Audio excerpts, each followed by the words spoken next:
It's a Thursday episode of the Donno Drop here on the 5 Reasons Sports Network.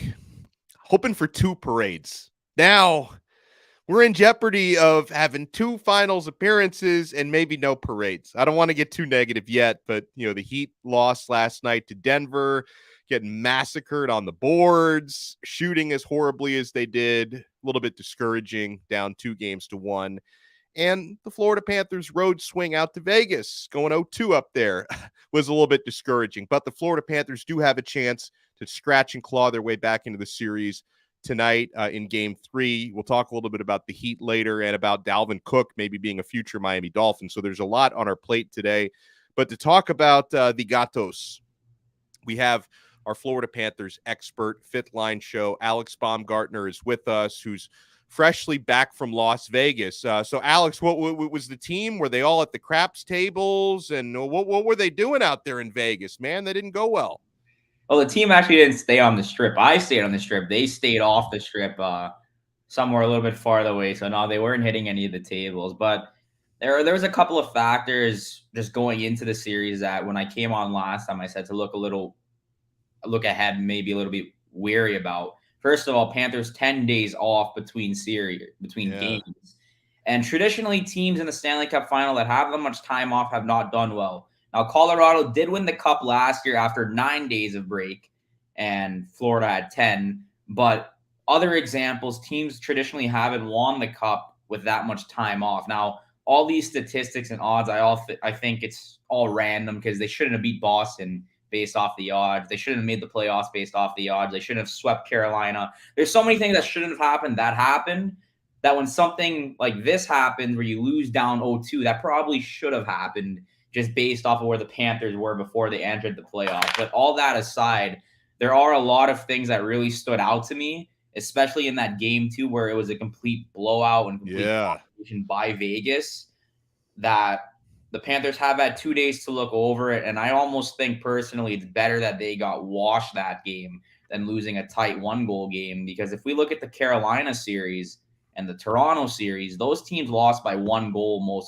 Carolina lost by 1 goal every game. Toronto lost by 1 goal or 2 goals every game.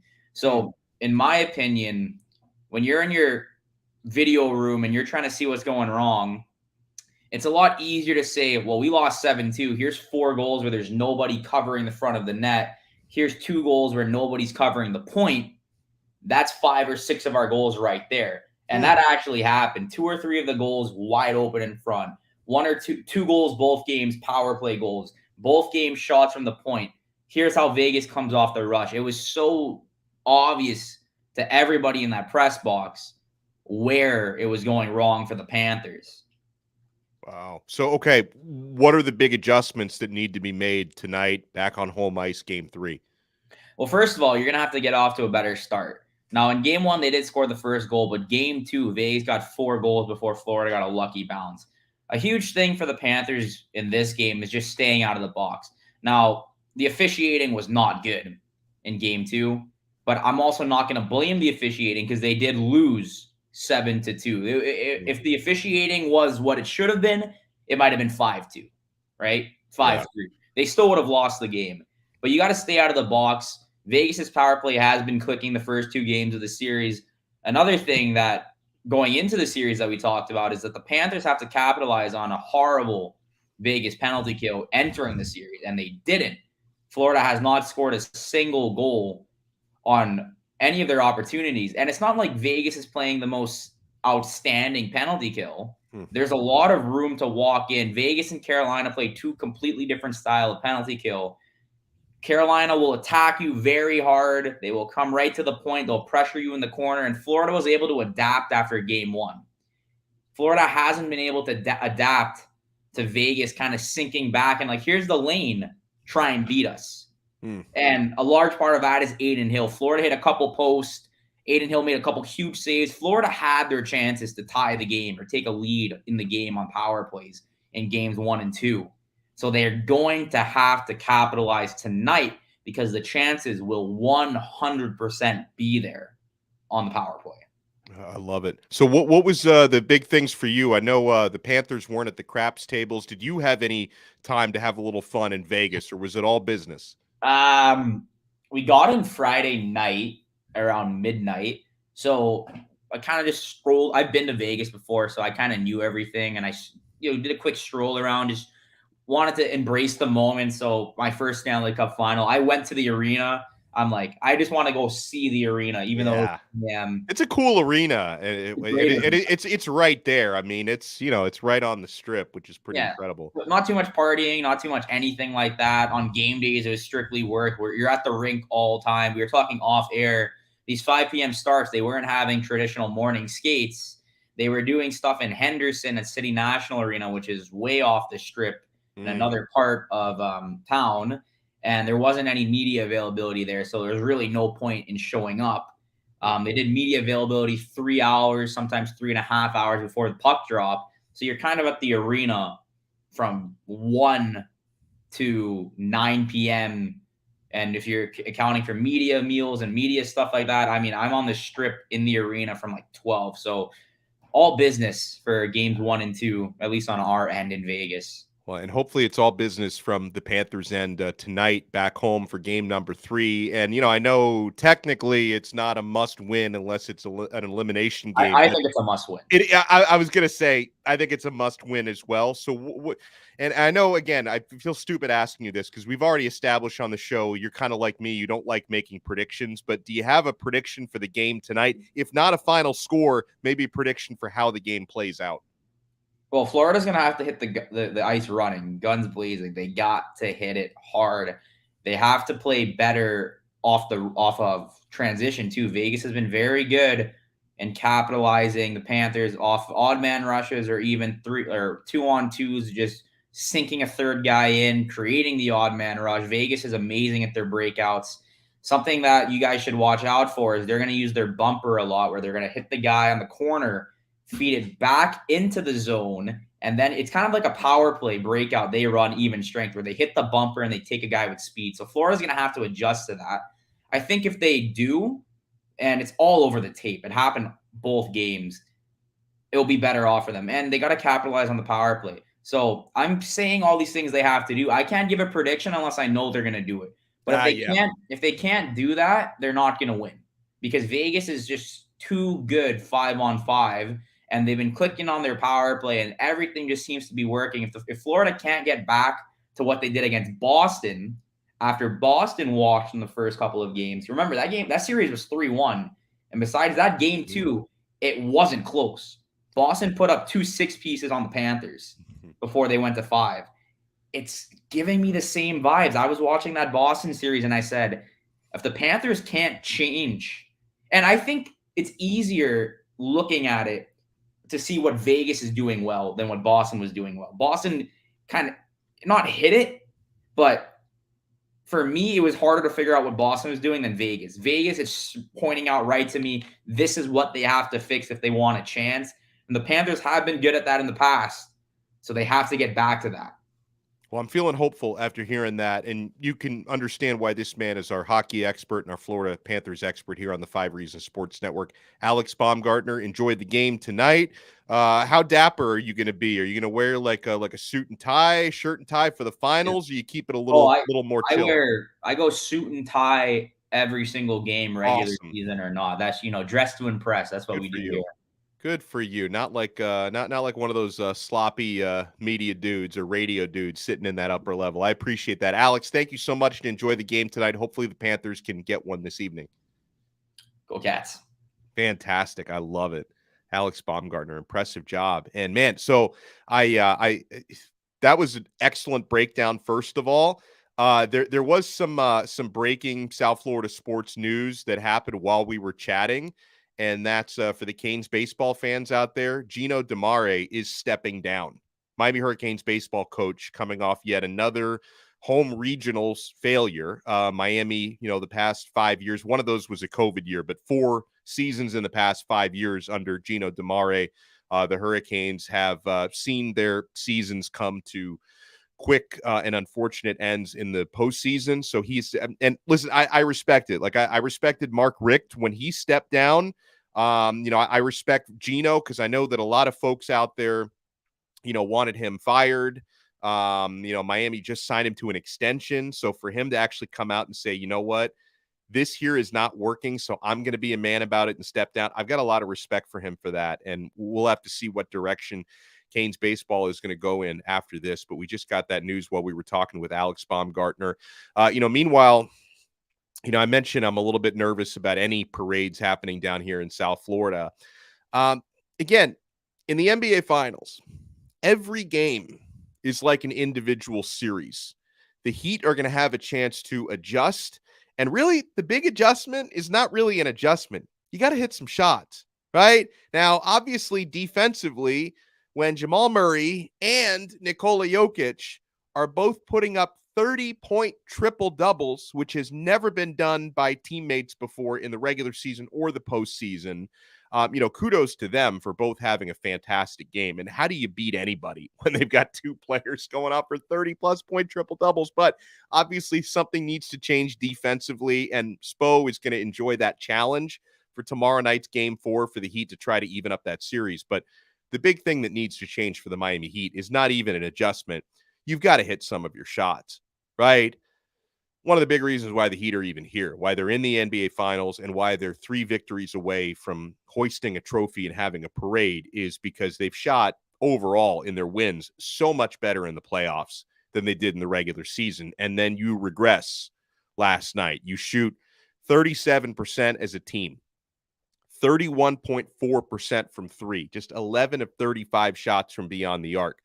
I know Jimmy Butler scored a good amount of points at 28 points, but he wasn't efficient enough at 11 for 24.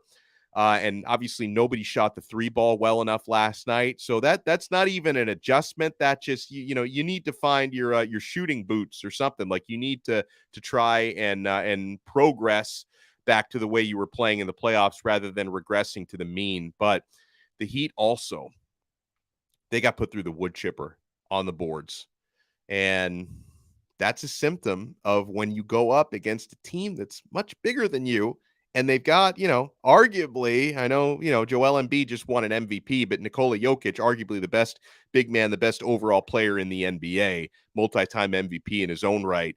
That's a matchup that's always going to be tough for you on the rebounding, but 58-33, that's getting shredded on the boards. 58-33. The Heat got beaten on the boards. And of course, a lot of that was the result of missing so many shots at the rim. Like, these were good looks the Heat were missing. Spo talked about that last night. These were good looks and a lot of open looks the Heat were missing last night. And it's even more discouraging when that happens at home. And the Heat, the last handful of home playoff games have not been good. 3 straight home playoff losses now? Because they lost the last 2 at home to Boston before winning a Game 7. This team might be better on the road. I mean, they beat Denver in Denver. They hadn't lost in their home arena, Ball Arena. They hadn't lost there since March 30th. The Heat haven't won there in years, and they won a game there in Ball Arena. And then you come home and you follow it up with the type of performance that they had last night. If you can knock down some of these looks in Game 4, it backs against the wall. Again, we had the same conversation with Alex Baumgartner. Technically, for the Florida Panthers tonight, technically it's not a must-win game, but it is. Technically, tomorrow night for the Heat is not a must-win game because they can't get eliminated tomorrow night, but it really is a must-win game. You can't drop both of these at home, go into Denver down 3-1. That's got Nuggets in 5 written all freaking over it, okay? You have to win tomorrow night. And one thing I'm not expecting, or one person I'm not expecting to see tomorrow night, is Tyler Hero. I guess there's a chance he could get cleared in the next 24 hours. But earlier today, Hero worked out, and Eric Spoelstra told the media that he's not through every step yet. He's not yet been cleared to play. Wasn't cleared, obviously, for last night when some people thought he would be. A lot of folks thought last night, Game 3, could have been the Tyler Hero, not debut, but, finals debut for this year because he hadn't played since Game 1 of the first round series. It didn't happen last night, and according to Spo, he's still not cleared. That's going to be a difficult tightrope to walk, right? Because you try to reintegrate him after missing over 6 weeks of basketball in the NBA Finals, potentially when you're either, down, you're down 2-1 if you can get him cleared by tomorrow night, or you could be down 3-1 or 2-2 after that. That's a difficult situation to try and reintegrate him into. But We'll see how it plays out. If I had to put money on it, I don't think we're going to see Hero play in this playoff series, in this final series at any point. I think he's probably done for the year. You know who's not done for the year? prizepicks.com. Folks, you can get action in all these finals games, whether it be hockey or basketball. You can get in on the action at Prize Picks. Prize Picks is fully legal in the state of Florida. It takes seconds to put your money in, and it takes seconds to get your money out. You are simply selecting 2, 3, 4, 5, 6 players and predicting if they're going to go over or under their stat projections. And if you get all your predictions correct, you're winning real money. It's so much fun, guys. It combines my love for daily fantasy with parlays, right? And you get to, hopefully Jimmy hits his over-under for tomorrow, hits his over for tomorrow night. Hopefully Jokic goes under for a change because his is probably going to be in the 30-point range the way that it was. I think his over-under was 30 yesterday. He went over it. That's never a good sign when you're letting a guy score over 30 points. But Prize Picks is so much fun. When you sign up at prizepicks.com or the Prize Picks mobile app, use our code 5. That's FIVE. When you use our code 5, they're going to match your first deposit up to $100. You deposit $100, they give you $100 of free play money right on top of that. Prize Picks truly is daily fantasy made easy. And if you're looking for action, guys, on this game tomorrow night or the game tonight, Florida Panthers and Vegas Golden Knights, or Heat Nuggets tomorrow night, game would be game 4 for the Heat, game 3 for the Panthers tonight. They've got it all at betteredge.com, BETTOR edge.com. Use our code 5RSN, and they're going to give you a $20 sign-up bonus just for signing up with our code 5RSN. So the way that Better Edge works is it's fully legal sports betting in the state of Florida because you're betting against other people. It's brilliant. You're not betting against a casino or the house, right? You're not having any hidden fees or juice because you're betting straight up against other people. And at Better Edge, they make their money through advertisements right on the website, the way that normal websites operate, not, offshore gambling sites and stuff like that. So you want to check out betteredge.com with our code 5RSN for a $20 sign-up bonus and find out why everyone is raving about Better Edge. Man, I would love this, even though this is a guy that I rooted against in college, right? I mean, rooted for him in high school, South Florida kid, rooted against him in college because he played for Florida State. But Miami Dolphins have strong interest in signing current and soon-to-be former Minnesota Vikings running back Dalvin Cook. Now, here's the way that I look at it. Dalvin Cook, as a Florida State Seminole, broke my heart so many times when Miami would go up against Florida State. Like, there were a couple of games where Dalvin Cook would single-handedly put the knife in Miami's back and twist it, scoring these big, crazy touchdown runs. And the amount of big touchdown runs he scored against Miami at Hard Rock Stadium, if I can get this guy now as a pro scoring touchdowns in a Dolphins uniform at Hard Rock Stadium, I feel like he can, he can ease that pain that I suffered years ago a little bit, because Dalvin Cook is a fantastic football player. So according to Adam Schefter, the Dolphins are definitely interested, and he's set to become his Cook because they couldn't find a trade partner in Minnesota. So he's set to become a free agent on Friday. Now, Schefter did say the Denver Broncos are also serious players in the sweepstakes, but if you go by the will of the player, I think Cook wants to be a Dolphin. I mean, he already sent out a cryptic, I think it was an Instagram of his, where he's celebrating as a Viking in Hard Rock Stadium, in the stadium where the Dolphins play. And to send that out today, if that's not a clue that this guy wants to be a Dolphin, I don't know what is. He's from Miami. He's got family down here. I would imagine he probably grew up a Dolphin fan. I mean, as a South Florida kid, I don't know if he was like a bandwagon fan of another team or something, but I think he grew up a Dolphins fan. I'm pretty sure he did. It seems like that's going to be the move for Dalvin Cook. And the Dolphins hopefully can agree to a deal with him that doesn't, break their salary cap or anything. And, since you're going to be potentially signing him as a free agent rather than trading for him, you don't have to give up any assets to do this. So it just seems to make way, way too much sense. So we'll be watching this over the next couple of days. And go Panthers tonight. Go Miami Heat tomorrow night. let's give us some parades down here in South Florida and go Messi. Lionel Messi is going to be signing with Inter Miami. It doesn't feel real that he's signing with Inter Miami. Arguably the greatest soccer player of all time, he's on the tail end of it, but he's still in his prime. 35 years old. He could keep playing in Europe at the very highest levels for a couple of more years if he wanted to. He detailed why the idea of a Barcelona reunion would have been a little bit messy, and messy, pun intended, no pun intended. That would have been a little bit difficult for him. Plus, given how the previous divorce with Barca went, he didn't like the idea of not being able to control his future and his family's future, where basically you come over to Inter Miami and MLS, they're giving this guy a cut of everything.